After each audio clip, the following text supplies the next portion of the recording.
느부갓네살 왕이 금으로 신상을 만들었으니 높이는 60규빗이요 너비는 6규빗이라. 그것을 바벨론 지방의 두라 평지에 세웠더라. 느부갓네살 왕이 사람을 보내어 총독과 수령과 행정관과 모사와 재무관과 재판관과 법률사와 각 지방 모든 관원을 느부갓네살이 왕이 세운 신상의 낙성식에 참석하게 하며 이에 총독과 수령과 행정관과 모사와 재무관과 재판관과 법률사와 각 지방 모든 관원이 느부갓네살 왕이 세운 신상의 낙성식에 참석하여 느부갓네살 왕이 세운 신상 앞에 서니라. 선포하는 자가 크게 외쳐 이르되 백성들과 나라들과 각 언어로 말하는 자들아, 왕이 너희 무리에게 명하시나니 너희는 나팔과 페리와 수금과 삼현금과 양금과 생황과 및 모든 악기 소리를 들을 때에 엎드려 느부갓네살 왕이 세운 금신상에 절하라. 누구든지 엎드려 절하지 아니하는 자는 즉시 맹렬히 타는 풀무불에 던져 넣으리라 하였더라. 모든 백성과 나라들과 각 언어를 말하는 자들이 나팔과 피리와 수금과 삼현금과 양금과 및 모든 악기 소리를 듣자 곧 느부갓네살 왕이 세운 금신상에게 엎드려 절하니라. 그때에 어떤 갈대아 사람들이 나와 유다 사람들을 참소하니라.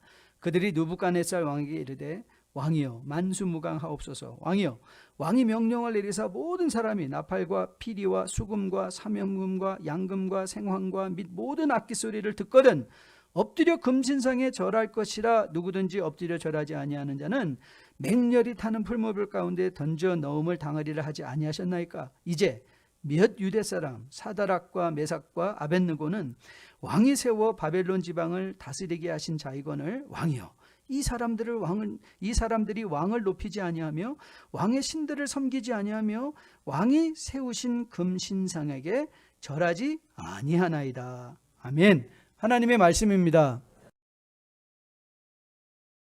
성경은 장구한 세월에 거쳐서 여러 사람들에 의해 기록된 책임에도 불구하고 전하려는 메시지는 그리 복잡하지 않다고 말씀드렸습니다. 성경의 주제를 한마디로 말한다면 구약을 우리는 오실 예수다. 그리고 신약은 오신 예수다. 그리고 이제 계시록을 보면 다시 오실 예수다. 그래서 사실 성경은 그렇게 많은 말을 하고 있는 것 같지만 많은 책, 많은 사람들이 등장하지만 결국 말하고 싶어하는 것은 예수 그리스도인 것을 보게 됩니다. 이 예수 그리스도를 가장 적절하게 잘 설명하기 위해서 또 성경은 많은 질문을 답하는 것이 아니라 4가지의 질문을 답해주고 있다고 말씀드렸어요. 가장 먼저 첫 질문이 뭐였죠? 성경은 우리에게 하나님이 어떤 분인가를 말해주고 싶은 거죠. 그 하나님이 어떤 분인가를 통해서 우리는 또 하나님이 어떻게 일하시는가, 그래서 우리 인생 가운데 일하고 계신 하나님을 볼 수 있는 믿음의 능력을 주시는 것이 이 성경인 것을 보게 됩니다. 그리고 성경이 관심 있는 건 인간이란 어떤 존재인가라는 거예요. 그 인간이란 존재, 내 자신을 보게 될 때 우리는 그리스도를 바라볼 수밖에 없죠. 그래서 죄인된 인간이 어떻게 그리스도 예수를 통하여 구원을 받는가, 그게 성경의 전체 주제이고, 구원받은 백성들이 어떻게 하나님 나라를 이루어가며 교회를 통하여 하나님의 나라를 이루어가며 이 시대를 살아내야 되는가, 그것이 성경이 말하고 싶은 주제라는 것을 여러분에게 자주 나누었습니다. 오늘 저는 여러분과 이 4가지 주제 중에 2번째 문제를 좀 깊이 다뤄보려고 해요. 그게 뭐냐면 인간은 어떤 존재인가라는 사실입니다.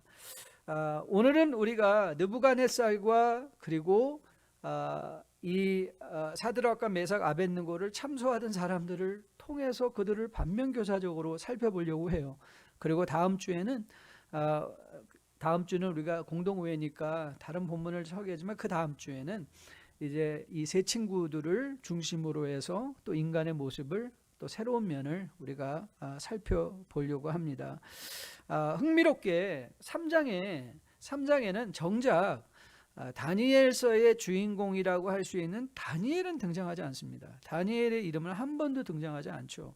아마 우리가 미루어 짐작키로 금신상에 세워진 위치가 바벨론 지방의 두라 평지라는 사실을, 그리고 또 모든 고관 대작들을 다 불러 모았다는 사실을 우리가 미루어 짐작할 때 아마도 다니엘은 아직도 중앙에서 모든 일들을 보고 있었고, 그리고 그는 지방까지 가야 될 처지가 아니었다는 사실을 통해서 다니엘이 왜 여기서 등장하지 않을까라는 사실은 우리가 쉽게 상식적으로 이해하고 넘어갈 수 있게 됩니다.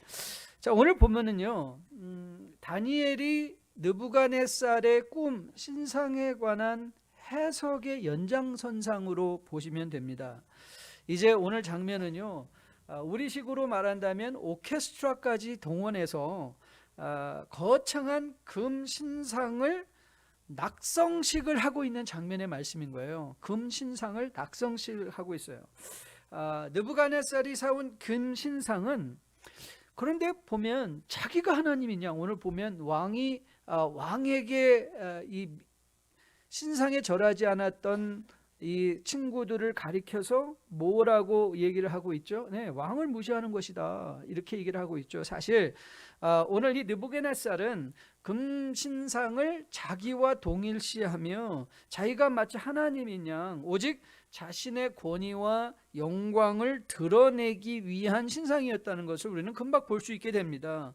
그런데 사실 이런 느부갓네살의 행동은 조금 이상하죠. 왜 이 사람이 이랬을까? 다니엘의 꿈 해석을 통해서 우리가 지난 시간에 보았던 교훈은 뭐였죠? 네, 하나님은 모든 것을 보시고 주관하는 역사의 주관자이시며 결국 심판하시는 분이다. 사람이 손대지 아니한 그 돌이 하나 나와서 금신상을 완전히 무너뜨리는 것을 보며, 사실 다니엘이 말하고 싶었던 것은 하나님의 심판이고 역사의 주관자 되신 하나님이었던 것이었죠. 그리고 사실 느부갓네살은 그 다니엘의 말을 수긍하고 인정하는 듯과 같은 말을 한 것도 우리는 보았습니다. 다니엘서 2장 47절 말씀이죠. 왕이 대답하여 다니엘에게 이르되 너희 하나님은 참으로 모든 신들의 신이시오 모든 왕의 주제시로다. 내가 능히 이 은밀한 것을 나타내었으니 내 하나님은 또 은밀한 것을 나타내시는 이시로다. 자, 이 말만 들으면 he got it. 느부갓네살이 이제 이 바벨론의 큰 영광은 이게 내가 하는 것이 아니라 역사의 주관자 되신 하나님이 계시는구나 라는 것을 인정하는 것과 같아 보였는데, 사실 오늘 우리가 3장에서 만난 느부갓네살은 전혀 그렇지 않습니다. 다니엘의 세 친구들이 금신상에 절하지 않았다는 이야기를 듣고 보였던 이 느부갓네살의 반응이 이제 다음 시간에 볼 3장 13절 말씀인데요. 그 13절은 이렇게 기록되어 있습니다. 느부갓네살이 노하고 분하여 사드락과 메삭과 아벳느고를 끌어오라 말하며 드디어 그 사람들이 왕의 앞으로 끌려왔다 그랬어요. 여러분, 이 노하고 분했다, 이건 그냥 simply 영어로 he was mad 이런 차원이 아니에요. 영어 성경은 이 단어를 노하고 분했다는 것을 어떻게 번역했냐면 furious rage, 앵거 정도가 아니에요. rage예요, rage. 그러니까 이거를 굳이 말한다면 발작적 분노를 한 거예요. 자기가 무시당했다는 것. 이 세 친구에게 무시당했다는 사실이 이 느부갓네살이 견디지 못해서 발작적 분노로 그들을 끌어오라 명하고 있는 것을 보게 됩니다. 아니, 그거 하나님을 인정했다면 왜 느부갓네살은 이렇게 발작적 분노를 가지고 반응을 했을까? 여러분, 우리가 이 해결책을, 이 느부갓네살에서 일어나고 있는 이 심리 상태의 해결책을 우리가 어디서 찾아야 되냐면, 이제 다니엘이 느부갓네살이 꿈에 보았던 신상을 설명하는 장면부터 봐야 됩니다. 그게 2장 38절 말씀인데요. 자, 2장 38절에서 꿈을 해석해주며 다니엘이 이렇게 말을 시작한 것을 보게 됩니다. 사람들과 들짐승과 공중의 새들 어느 곳에 있는 것을 막론하고 그것들을 왕의 손에 넘기사 다 다스리게 하셨으니, 같이 한번 읽어볼까요? 왕은 곧 그 금머리입니다.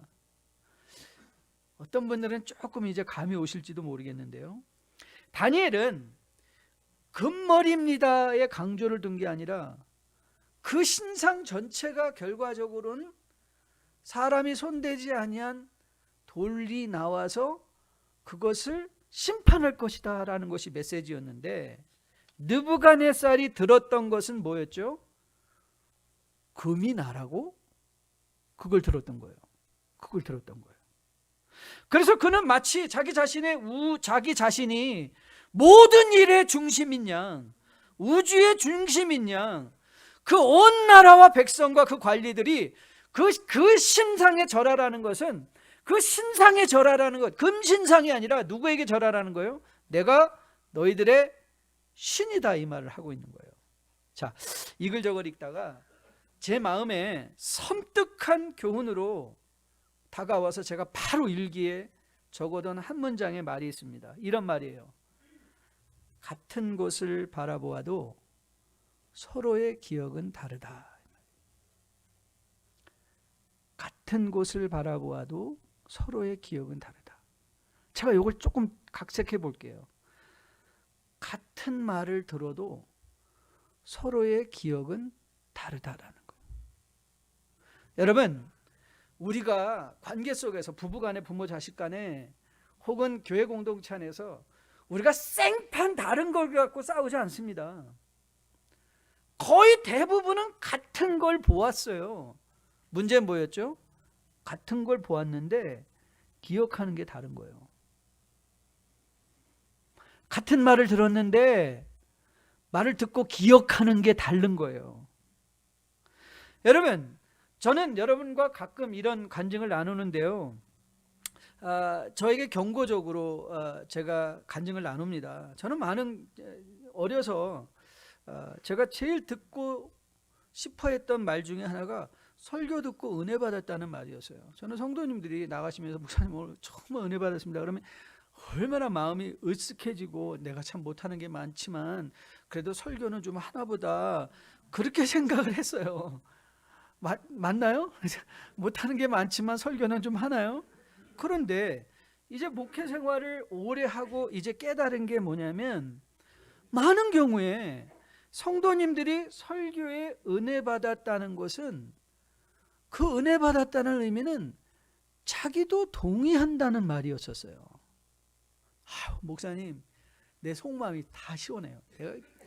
우리 남편한테 그 말 꼭 해주고 싶었는데, 누구에게 꼭 이 말 들려주고 싶었는데, 그래서 꼭 그러죠. 그런 인간은 꼭 이런 말 할 때 안 나와요.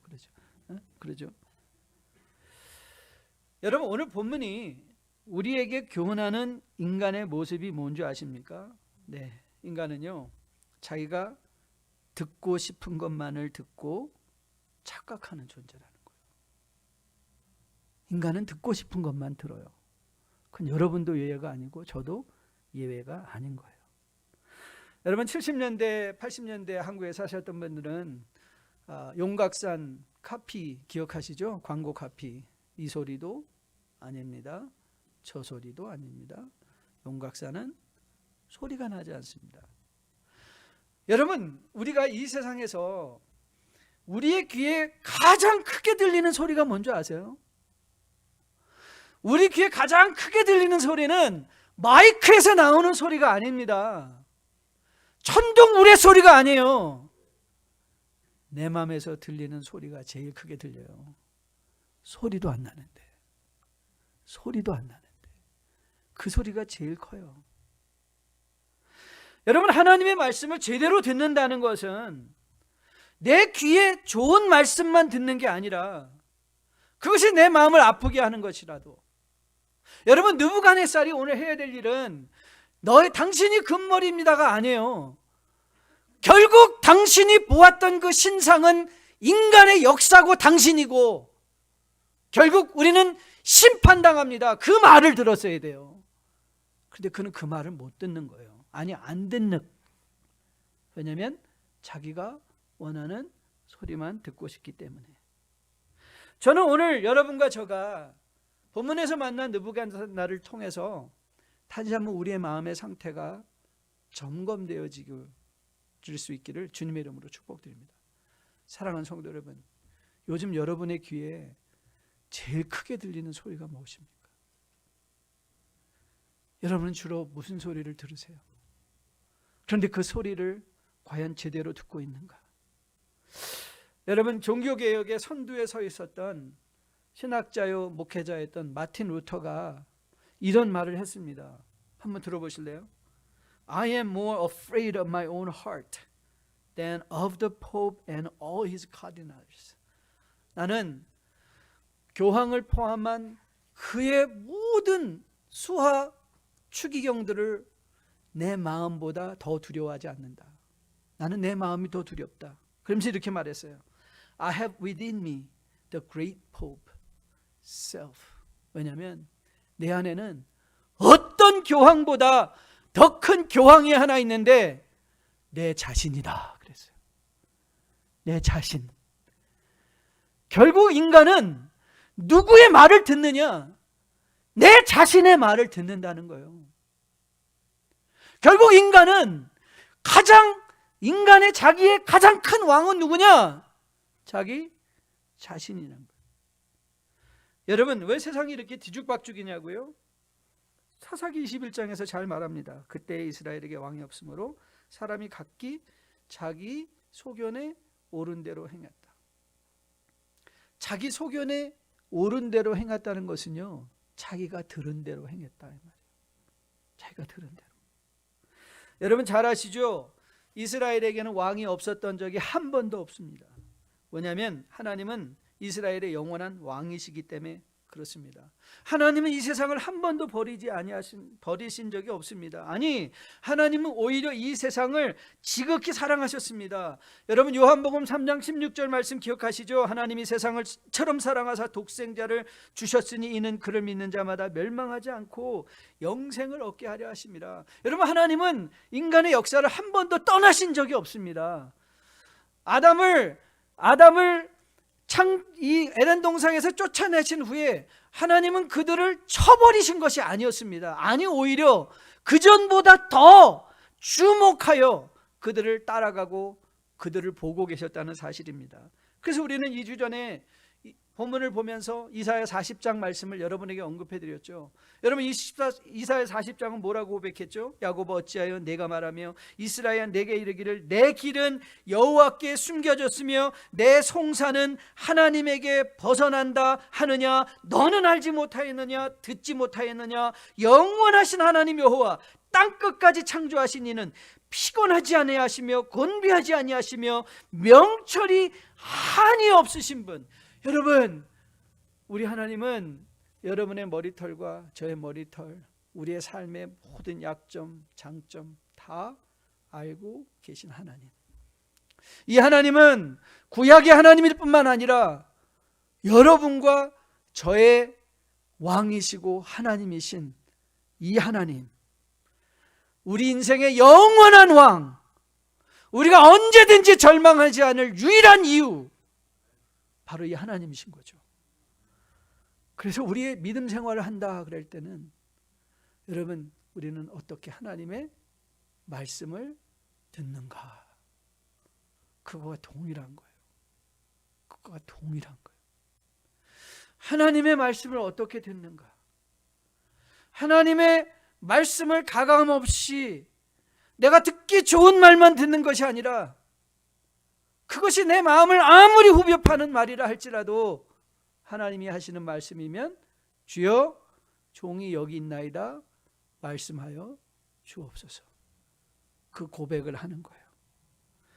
저는 여러분과 저가 다시 한번 착각하기 쉬운 우리 스스로를 다시 한번 돌아보며 여러분과 저의 마음이 성령 앞에 밝히 열려져서 저는 여러분 안에서 우레와 같이 들려지는 내 목소리가 아니라 성령의 세미한 음성으로 권고하시고 권면하시며 우리를 인도해 가시는 하나님의 음성을 듣는 주의 백성들로 세워줄 수 있게 되기를.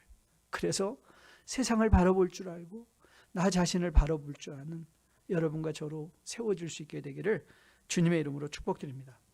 자, 인간에 관한 착각하는 존재로서의 중요한 교훈을 우리가 들어야 될 소리가 어떤 소리인가를 다시 한번 보게 하고 오늘 본문은 또 우리에게 중요한 두 번째 실천적 교훈을 제공하고 있습니다. 그 사실은 거룩한 삶을 살아도 위험은 온다는 거예요. 다시 한번요.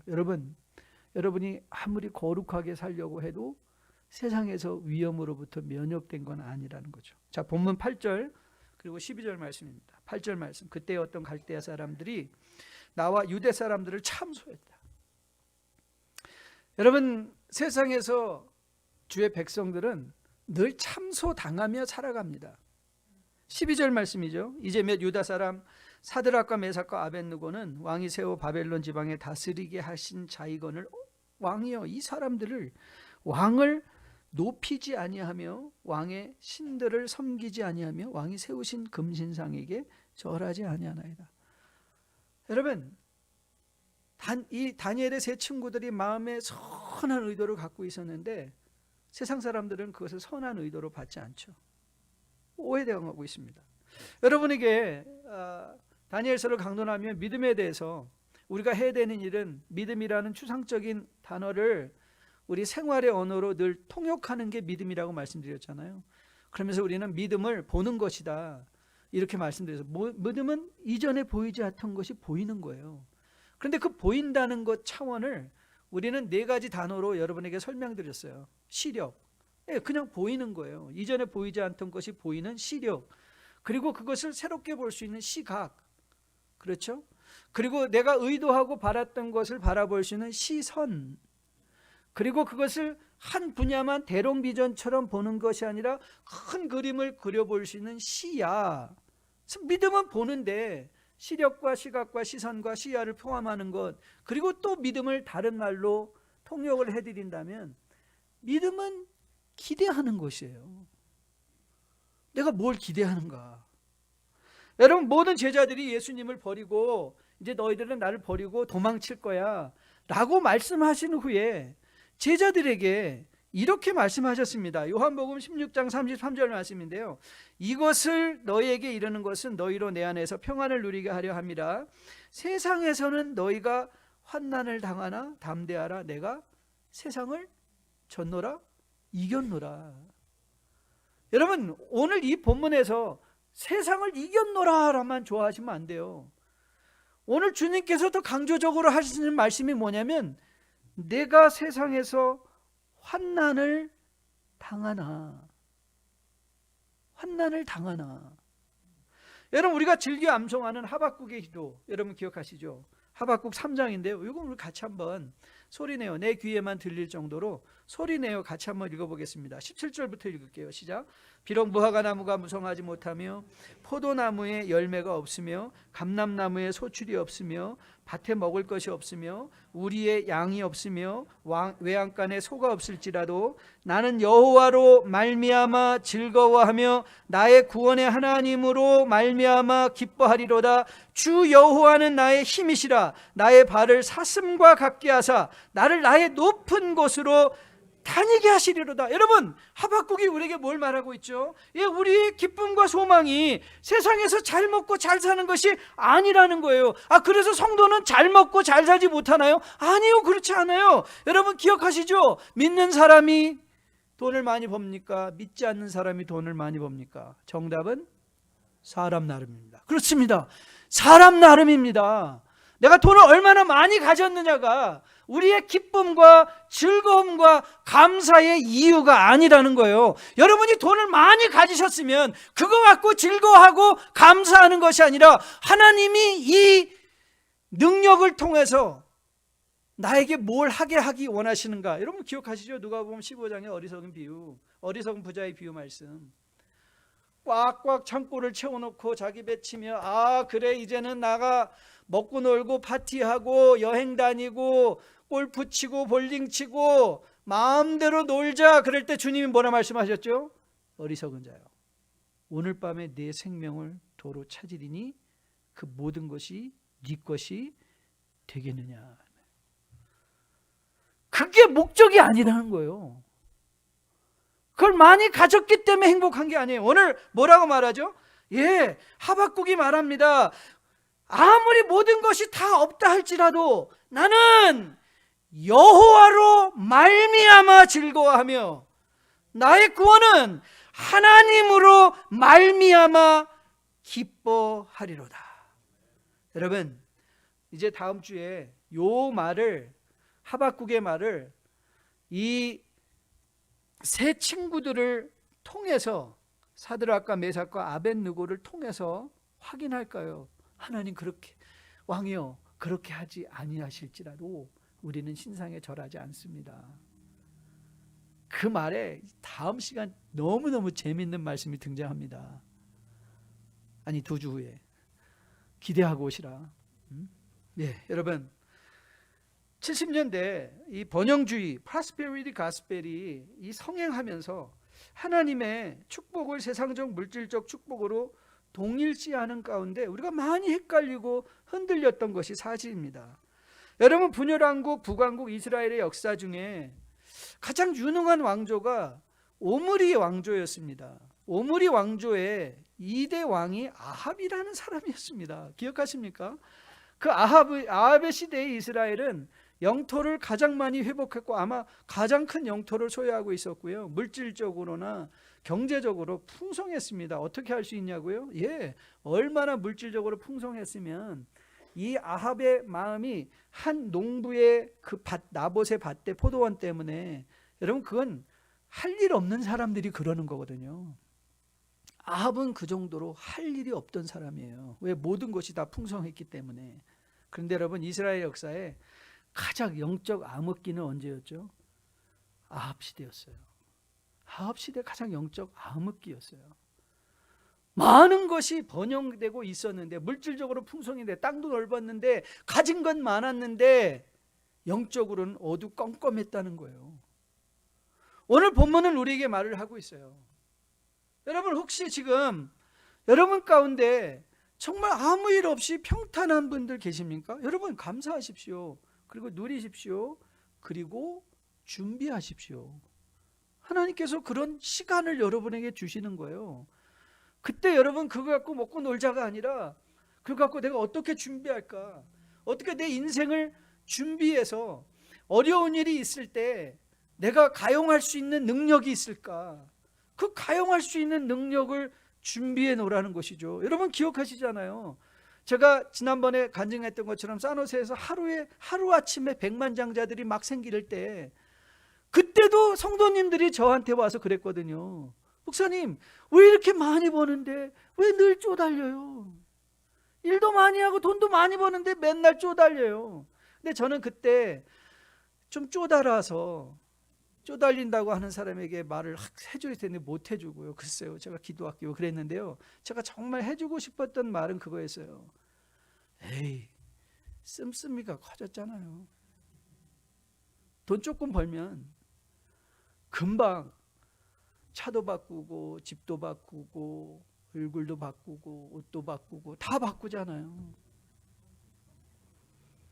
근데 그 돈이 계속 있나요? 아니에요. 하나님이 많은 것을 주셨을 때 많은 것을 주셨으면 그거 갖고 오늘 쓰고 살자 파티하자가 아니라 그걸 갖고 뭐 하는 거예요? 하나님의 능력이 되게 하라는 거죠. 필요할 때 하나님의 능력이 되게 하라. 여러분 바울이 디모데에게 이렇게 권면했습니다. 말세의 시대를 가리키며 여러분 너무 잘 아는 디모데후서 3장 말씀이에요. 너는 이것을 알라. 말세에 고통하는 때가 이르러 사람들이 자기를 사랑하며 돈을 사랑하며 자랑하며 교만하며 비방하며 부모를 거역하며 감사하지 아니하며 거룩하지 아니하며 무정하며 원통함을 풀지 아니하며 모함하며 절제하지 못하며 사나우며 선한 것을 좋아하지 아니하며 배신하며 조급하며 자만하며 쾌락을 사랑하기를 하나님 사랑하는 것보다 더하며 경건의 모양은 있으나 경건의 능력을 부인하니 이 같은 자들에게서 내게 돌아서라. 여러분 우리가 평탄할 때 준비했으면 누가 나를 배신해도 그 배신을 수용하고 포용할 수 있는 능력이 있으면 되잖아요. 누가 나에게 엄청난 경제적 손실을 끼쳤다 할지라도 그 경제적 손실을 감당할 수 있는 실력이 있으면 되잖아요. 그걸 준비해 놓으면 되잖아요. 무정한 사람들 앞에서 내가 당당하게 설 수 있는 믿음을 준비해 놓으면 되잖아요. 근데 그걸 못하면 우리가 세상의 현실을 바로 깨닫지 못한다면 여러분 우리는 온전치 못한 어리석은 부자와 같이 이 세상을 살고 말 것입니다. 혹 여러분 가운데 지금 견디기 어려운 환난과 힘듦 속에 있는 분 계십니까? 여러분 놀라지 마십시오. 우리보다 앞서 그 환난의 길을 걸으신 예수 그리스도가 계십니다. 그리고 그 그리스도께서는 넉넉히 그 걸음을 살아내시고 이겨내시고 여러분과 저의 부활의 첫 열매가 되셔서 우리로 하여금 우리 인생이 여기에 절망으로 여기에 실패로 끝날 존재가 아님을 깨닫게 하시고 기대하게 하신 하나님을 바라보시는 여러분 또 저 되기를 주님의 이름으로 축복드립니다. 인터넷에 글을 읽다가 아침밥을 차려줬는데 남편이 울었어요 라는 제목의 글이 딱 떴어요. 저는 가정사역을 오래 하니까 했으니까 이런 글이 나오면 즉시 이거 뭐야 읽어놓고 항상 스크랩을 해놓고 이거 아버지 학교 할 때 나눠야지 이제 그런 마음을 갖고 이걸 읽었거든요. 이런 글이었어요. 결혼 전에 이 자매의 로망, 자매 소면이 뭐냐면 아침에 에이프론을 딱 입고 그리고 남편을 위해서 아침상을 준비해 주는 것이었었어요. 그래서 결혼 후 맞벌이를 하는 중에서도 아침마다 빠지지 않고 항상 남편의 아침 밥상을 정성스럽게 3개월 동안 차려낸 거예요. 그런데 아침밥 차려주기 시작한 지 일주일이 되자 출근 시간도 똑같은데 남편이 아내에게 나 아침 안 먹어도 돼 여보, 조금 더 자고 좀 푹 쉬고 일 나가는 게 어때 그랬어요. 그런데 이 부인이 여보 Don't talk about it. That's my dream serving you. 나 당신 아침 차려주는 게 정말 꿈이에요. 그랬더니 남편이 정말 이렇게 얘기하는 거예요. 아니 그러면 너무 그렇게 복잡하게 하지 말고 그냥 토스트랑 우리 시리얼 정도 먹자. 당신 너무 힘들잖아. 그랬더니 자기는 토스트나 빵은 음식이 아니라는 거예요. 그래서 계속 차려야겠다는 거예요. 그러자 남편이 이렇게 또 제안을 했어요. 그래 그럼 저녁은 꼭 내가 할게. 정말 저녁에 와가지고 알콩달콩 저녁을 해서 같이 먹은 거예요. 그리고 남편은 언제든지 힘들면 언제든지 쉬어 라고 하다가 3개월 후에 이제 어떤 일이 있었는가를 이제 자매가 나눈 글을 이제 올려놓은 거예요. 제가 아내의 그 자매의 말로 읽어드릴게 한번 들어보세요. 남편이 저를 걱정해주고 고마워한다고 해서 생각해서 정말 기뻤어요. 그런데 남편이 어제 아침을 먹다가 갑자기 저에게 얘기를 했어요. 자기를 위해서 새벽같이 일어나서 밥을 차려주는 게 정말 고맙고 결혼의 로망이라고 해서 지금까지 참았는데 더는 못 참겠다고요. 도저히 제 음식이 맛이 없어서 못 먹겠다고요. 저녁을 자기가 하기로 한 것도 사실은 아침 저녁으로 제 음식을 먹는 걸 못 견뎌서 한 거라고요. 그런데 제가 음식을 차려주고 너무 행복해하고 뿌듯해하니까 미안해서 말을 못했대요. 근데 이제 정말 못 견디겠다고 말하면서 결국 울더라고요.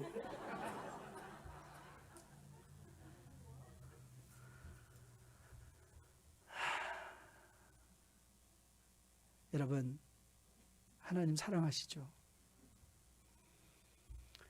그런데 하나님이 그 사랑을 공감하시는 사랑일까요? 여러분 남편을 위해서 아내를 위해서 사랑한다고 열심히 하시죠. 그런데 여러분의 남편, 여러분의 아내는 과연 그 사랑을 공감할까요? 자녀들을 상담하다 보면 부모님들은 울면서 말씀하세요. 다 지들 잘 되라고 이랬는데, 그런데 자녀들은 엄마가 마귀고 아빠가 악마 같다는 거예요. 하나님께 잘 산다는 게 뭐예요?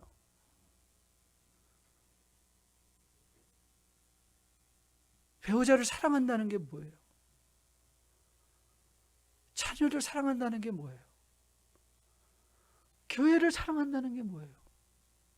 내 마음대로, 내 뜻대로, 내 소리에 맞춰서 내 것을 가지고 내 일을 하는 것인가요? 아니면 겸손하게 상대방이 원하는 것, 하나님이 원하시는 일을 하는 것일까요? 여러분, 믿음은 착각에서 벗어나는 것입니다. 그래서 믿음은 우리로 하나님이 보는 것을 볼 수 있게 하고 하나님이 하시는 일을 보게 하며 하나님의 하시는 일을 인생의 가장 큰 우선순위로 삼을 수 있는 게 믿음인 거예요. 내 자신의 능력을 착각하지 않고 내가 지금 무슨 소리를 듣는가 늘 자신을 돌아보며 세상의 현실에 대해서 현실을 바로 이해하고 내가 뭔가 남보다 더 많이 가진 것을 하나님의 나를 향하여 나에게 주신 달란트와 소명으로 생각하며 그것을 가지고 더 하나님 나라에 열심을 내서 섬기려 하고, 힘들고 어려울 때 이것은 내 인생의 끝이 아니야. 나는 지금 이 자리에 하나님이 나와 함께 하셔. 아마도 이것을 통하여 나의 부족한 것을 채우시고 하나님은 나를 더 그리스도의 장성한 분량이 충만한 데까지 자라게 하실 것이야 라고 어그러진 무릎을 푸고 다시 성전을 향하여 손을 들고 기도할 수 있는 것, 그것이 여러분과 저가 부르심을 받고 있는 성도의 삶인 것을 기억하며 다시 한번 새로운 결심과 결단으로 우리의 힘이 되시고 우리의 요새 되시고 우리의 능력 되신 그 하나님이 우리의 인생의 주인이 되어 그 하나님과 함께 동행할 수 있는 여러분과 저 우리 모두 되기를 주님의 이름으로 축복드립니다. 우리 다 함께 나눠서 마지막 찬양하려고 하는데요, 저는 이 찬양이 여러분과 저의 기도가 됐으면 좋겠어요. 나의 힘이 되신 여호와여, 내가 주님을 사랑합니다. 주는 나의 반석이시며 나의 요새시라. 주는 나를 건지시는 나의 주, 나의 하나님, 내가 피할 바위, 나의 방패. 힘들고 어려운 상황 속에서도 우리가 우리 스스로를 지켜낼 수 있는 유일한 이유는 이악 물고 버티고 견디는 것이 아니라 나를 위하여 기꺼이 아들을 십자가에 달려 죽게 하신 그 하나님을 바라보고 그 하나님의 음성을 듣는 것이죠. 저는 이 고백을 통하여 다시 한번 일주일 동안에도 세상의 소리, 내 안에 내서 들려오는 그 우리와 같은 소리들이 많이 있을진데 성령의 세미한 음성 들으시며 힘되신 예수 그리스도와 함께 동행하는 우리 모두 되기를 주님의 이름으로 축복드립니다.